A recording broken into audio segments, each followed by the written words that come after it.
Hey everyone, welcome back to my channel. Today I want to talk about the new movie, A Man Called Otto. This movie is directed by Mark Forster, who has done movies like Quantum of Solace, World War Z, and Finding Neverland. I had a couple different options about which new movie I was going to go see this week, as there's a few that came out, but I decided pretty quickly to go see this one. The synopsis is as follows. When a lively young family moves in next door, grumpy widower Otto Anderson meets his match in a quick-witted pregnant woman named Marisol, leading to an unlikely friendship that turns his world upside down. Without further ado, let's get into the 6 things that make a movie great. 1. The plot. The plot and story of this movie is absolutely fantastic. Like the synopsis says, Otto is a sad, bitter, angry old man who follows a really strict regimen and doing his rounds around the neighborhood to make sure there's nothing out of place. He's a very particular man and is rather unkind to people if anything is in fact out of place. But even with this strict regimen that he's doing, he deeply misses his wife and often makes attempts to try and join her.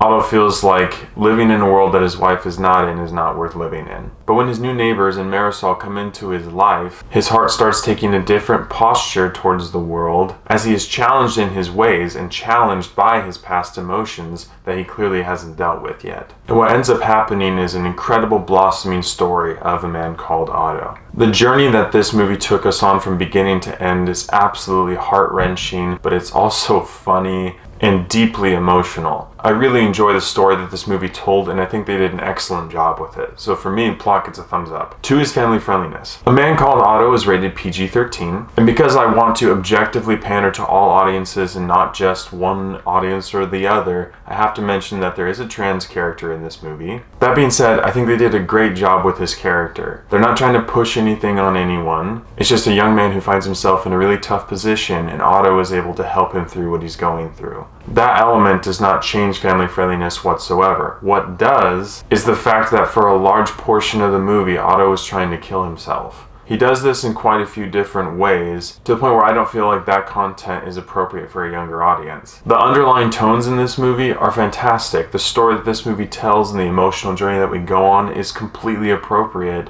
but that content is so sensitive that I don't think it's appropriate for a younger audience in this movie. Other than that, there's a very mild bit of profanity, but that's it. So for me, family friendliness gets a thumbs down. 3 is acting and script. Tom Hanks plays Otto, and he is such a veteran actor and fits the role really well. My dad pointed out to me at the end of the movie that he thinks that J.K. Simmons could have done a really great job as well, and I agree, but I think Tom Hanks was a great choice for this film. Mariana Trevino did a really great job as well, and I think that her acting performance paired with Tom Hanks was excellent. You feel a lot of the emotions in this movie very deeply, and that's a huge testament to the incredible acting performances. The supporting cast did a great job as well, and the script of this movie, chef's kiss. The dialogue between characters, the moments where Otto is mumbling or talking to himself, and just his interactions with other characters are so funny, heartfelt, and meaningful. There's no fluff in this movie. There's no moments where you feel like something is out of place. And even in some of those moments that are absolutely heart-wrenching, the script helps provide a very realistic and somewhat humorous end to a few of those moments, which was just very well done. I must also say that I think this movie had a very, very effective use of flashbacks. That can go either way in a movie, but I thought it was very well used in this one. For me, acting and script get a huge thumbs up. 4 is character development. I know it may come as a real surprise to everyone, but a lot of the character development in this movie has to do with Otto. And boy, do they do a great job. Getting to see his journey from this bitter old man who has such unresolved issues and emotions into what he becomes by the end of the film is amazing. And that is done through the character development and interaction with the other characters that find themselves in Otto's life. Most of the time, it's the character of Marisol. Marisol challenges Otto throughout the entire film, while also coming to him from a place of understanding and love. But there are a handful of characters that come into Otto's life that seem to unlock different parts of his character and make him feel things that he hasn't felt in a long time. Like I mentioned in the script, there was very effective use of flashbacks, and those moments did an excellent job furthering the character development and depth of the character of Otto. You get some character development with the supporting cast as Otto actually ventures to find out more about them instead of being so wrapped up in himself. They did exactly what they needed to do, and it was very well done. Character development gets a thumbs thumbs up. 5 is visuals and CGI. This movie isn't about explosions or crazy visuals or anything like that. It's just a story of Otto. But that being said, they did have a very little use of CG with age reduction, some cat CGI, and I think there were a couple other little portions of CG.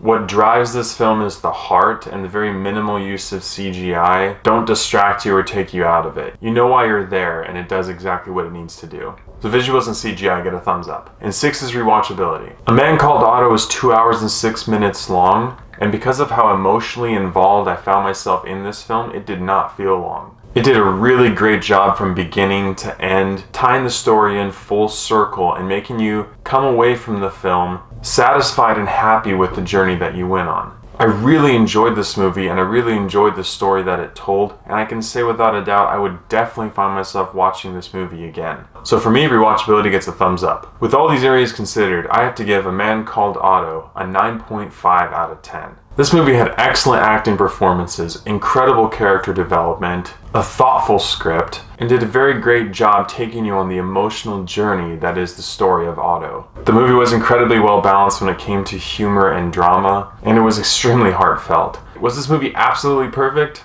No. But it was pretty dang close. So that being said, if you're looking for a well-balanced comedy drama with an excellent character arc and a great story, I would definitely recommend going to see A Man Called Otto in theaters. Thank you so much for watching. If you've seen A Man Called Otto, please let me know what you thought about it in the comments below. As always, I appreciate your love and support, and I'll catch you guys and gals in the next one.